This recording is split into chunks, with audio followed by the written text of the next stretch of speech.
Saudara, terima kasih Anda masih bersama kami dalam Berita Banten.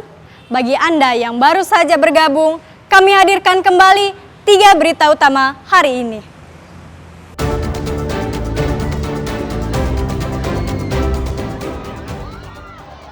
Hendak dipotong, hewan kurban di Kecamatan Pontang mengamuk.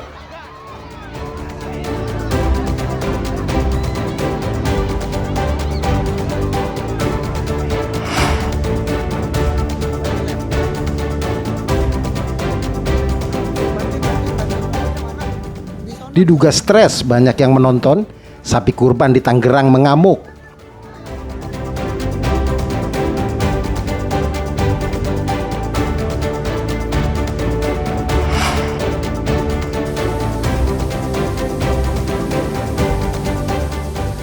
Libur panjang, Curug Goong di Pandeglang ramai dikunjungi wisatawan.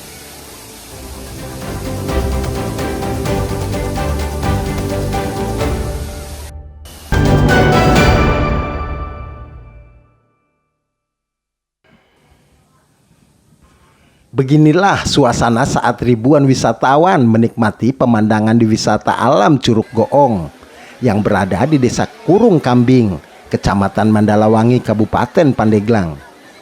Ribuan wisata ini tidak hanya berasal dari Provinsi Banten saja, akan tetapi banyak juga wisatawan yang berasal dari luar Banten, seperti Tasikmalaya hingga Lampung. Wisatawan yang berasal dari kalangan umur ini tampak asik menikmati dinginnya air yang bersumber dari Gunung Pulau Sari.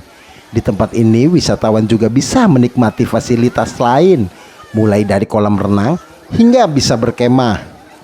Selain harganya terjangkau, air terjun yang berasal langsung dari pegunungan ini menjadi salah satu alasan wisatawan untuk berlibur ke wisata alam tersebut. Bangga liburan aja. Sama siapa Pak datang? Sama anak, sama istri. Keluarga. Ini dari mana Pak? Dari Cikaraya, Tangerang. Oh dari Tangerang Pak ya? Cikaraya, Tangerang. Kalau tahu wisata ini dari mana Pak? Dari itu sih, dari internet. Oh dari media sosial ya? Iya, media sosial. Nah, gimana Bu tanggapannya setelah datang ke wisata ini? Bagus sih. Adem. Tangerang kan panas. Tangerang itu panas, cari yang adem. Di sini tempatnya adem. Sebagian besar wisatawan yang datang merupakan rombongan keluarga yang ingin menghabisi waktu libur bersama. Dari Serang Kota. Nah, Ibu tahu wisata ini dari mana Bu? Dari Google, dari sosmed ya. Baru pertama kali atau udah sering? Baru pertama kali, tapi anak udah 3 kali. Oh cuman Ibu baru pertama kali kesini ya? Iya, baru pertama kali kesini. Nah Bu ngelihat pesona wisata di sini gimana nih Bu? Ya cukup asri ya. Alhamdulillah tuh di Provinsi Banten ada tempat seperti ini ya. Alhamdulillah bisa ya terjangkau lah. Dalam libur panjang Idul Adha ini, jumlah wisatawan yang datang lebih dari 2.000 orang. Alhamdulillah di saat libur lebaran untuk tahun 2025 ini, pesona Curug Goong selalu menjadi salah satu destinasi wisata tujuan utama warga Banten. Ya, tepatnya di libur Idul Adha kemarin dan di libur panjang ini, tempat wisata pesona Curug Goong ini selalu dipadati oleh pengunjung. Kalau di hari-hari biasa kita hanya mungkin sekitar 500 sampai 600 pengunjung saja, tetapi peningkatan yang luar biasa sekitar 75% sampai dengan sekitar 2.000 orang dalam satu hari itu bisa terpenuhi ketika di saat weekend maupun di saat libur lebaran. Tidak hanya libur panjang, tempat ini juga selalu ramai setiap akhir pekannya. Ariel Maranus dan Septiana Wahyudi melaporkan dari Kabupaten Pandeglang. Inilah hamparan tanaman jagung hibrida di Kecamatan Jawilan, Kabupaten Serang. Awalnya lahan ini merupakan tanah kosong yang tidak produktif. Lahan milik perusahaan ini dimanfaatkan oleh para petani. Lahan jagung seluas 50 hektar ini sebagian besar sudah memasuki masa panen. Petani memilih menanam jagung karena dianggap lebih mudah dalam perawatan. 1 hektar lahan bisa menghasilkan 7 ton jagung. Kan lagi panen raya di lokasi Desa Jemblang, Kecamatan Jawilan. Luas lahan keseluruhannya 50 hektar, yang lagi panen 2 hektar. Terus masalah hasil panen sekitar yang 2 hektar 14 ton, per hektarnya 7 kintal, 7 ton. Kalau lahan ini lahan tidur, Pak? Kalau lahan tidur punya PT Krikras. Keberhasilan para petani ini di Kecamatan Jawilan tidak lepas dari dukungan Polda Banten dalam mensukseskan swasembada pangan nasional. Program Asacita Presiden Republik Indonesia Prabowo. Kegiatan panen raya jagung serentak kuartal 2 yang dilaksanakan terpusat di Desa Jawilan, Desa Cemplang, Kecamatan Jawilan, Kabupaten Serang. Tentunya kegiatan ini dalam rangka mendukung Asacita Bapak Presiden Republik Indonesia, khususnya terkait dengan program swasembada pangan nasional. Polda Banten juga memberikan bantuan kepada para petani berupa bibit dan pupuk, serta alat tanam jagung. Ariel Maranus dan Ahmad Sayuti melaporkan dari Kabupaten Serang.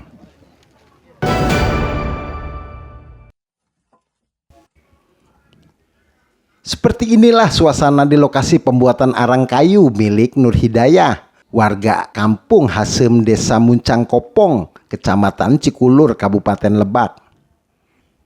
Setiap hari, Nur Hidayah memproduksi arang kayu untuk memenuhi kebutuhan lokal, bahkan ekspor ke sejumlah negara Timur Tengah seperti Arab Saudi, Yaman, dan Turki.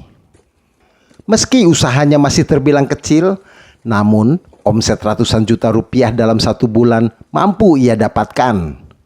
Nur Hidayah memulai menggeluti bisnis kayu arang ini sejak tahun 2017 ketika dirinya masih muda, yang dahulu hanya dijual di wilayah Banten saja. Kini produksi arang kayunya mampu memenuhi kebutuhan pasar di Timur Tengah. Untuk harga 1 kilo arang kayu dijual dengan harga 350 USD. Dalam 1 bulan mampu mengekspor arang kayu tersebut sebanyak 20 ton kepada pelanggan tetapnya di Timur Tengah. Bahkan jika ada permintaan lain, dalam waktu 1 bulan itu bisa sampai 2 kali pengiriman. Nur Hidayah mengaku dalam 1 kali ekspor, pendapatan kotornya bisa memperoleh sekitar 100 juta rupiah sampai 150 juta rupiah. Dengan keuntungan bersih yaitu di kisaran 20 juta lebih. Meskipun usahanya tersebut masih berskala kecil. Usaha arang ini sudah berapa? Dari tahun berapa sih? Usaha arang saya dari tahun 2017 sampai sekarang. Itu untuk ekspor ya dari tahun 2017. Tapi kalau lokal sama ekspor saya dari bujangan lah. Mungkin sekitar 15 tahun sampai sekarang saya usaha di arang. Kalau dulu kan masih lokal, tapi sekarang saya bikin untuk ekspor gitu. Nah, untuk ekspor sendiri dari apa? Dikirim ke negara mana nih? Timur Tengah, Arab Saudi. Seperti ke Damam, Turki gitu. Ke Jabal Ali portnya. Kang, untuk omsetnya sendiri gimana nih, Kang? Keuntungannya? Kalau untuk omset ya lumayan lah. Kalau kita ekspor lebih menguntungkan lagi gitu ya. Karena ekspor kan bayarnya pakai dolar, terus kita ada untung juga lumayan tinggi lah gitu. Anggaran ya 1 kali ekspor itu kita dapat di atas 20 lah gitu. Oh, keuntungannya? Iya, keuntungan 20 jutaan ya? 20 jutaan. Nah, kalau untuk omsetnya sendiri berarti berapa? Untuk omset sebulan berapa ya? Sampai 100, 200 gitu? 100 sampai 150 lah. Belum nyampe 200. Meski begitu, dirinya mengaku mengalami kesulitan dalam produksi arang kayu tersebut karena disebabkan oleh cuaca yang tidak menentu, terutama saat hujan yang sering turun, sehingga menghambat proses pengambilan bahan baku di hutan. Ariel Maranus dan Sajiwa Pratama melaporkan dari Kabupaten Lebak.